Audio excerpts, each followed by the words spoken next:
நிறைய பேர் நம்ம சேனலை சப்ஸ்கிரைப் பண்ணாமலே பார்க்குறீங்க. சப்ஸ்கிரைப் பண்ணிவிட்டு பாருங்கள். மறக்காமல் ஒரு லைக்கும் போட்டுட்டு பாருங்கள்.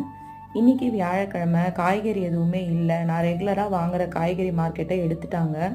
அதனால் என்னால் காய்கறி வாங்க முடியல. வீட்டு பக்கத்துலேயும் நல்லா காய்கறி கிடைக்க மாட்டேங்குது. சரின்னு இருக்கிறத வச்சு இன்றைக்கி முருங்கைக்கீரை கொஞ்சமாக இருந்தது, பொரியல் பண்ணிட்டேன். 2 பீட்ரூட் இருந்தது, அதையும் பொரியல் பண்ணிட்டேன்.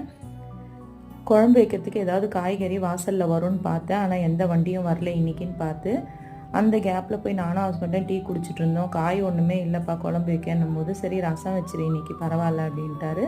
சரின்னு எந்திரிச்சு வந்து கடகடனே இன்றைக்கி ரசத்தையும் தாளித்து விட்டாச்சு. இன்றைக்கி சிம்பிளான லஞ்ச் தான் பண்ணியிருந்தேன். ரசம், அதுக்கப்புறம் பீட்ரூட் பொரியல், முருங்கைக்கீரை பொரியலும் பண்ணியிருந்தேன். காலையில் டிஃபன் 2 பேரும் ப்ரெட்டு சாப்பிட்டுக்கிறேம்மா அப்படின்னு சொல்லிட்டாங்க. அதனால் எனக்கு கொஞ்சம் வேலை ஈஸியாக போச்சு. மதியானம் 11 மணி போல் சாப்பிட்றதுக்கு பப்பாளி பழம் கட் பண்ணி கொடுத்துருந்தேன். இன்றைக்கி சிம்பிளான லஞ்சு. வீடியோ பிடிச்சா லைக் பண்ணுங்கள். தேங்க்யூ.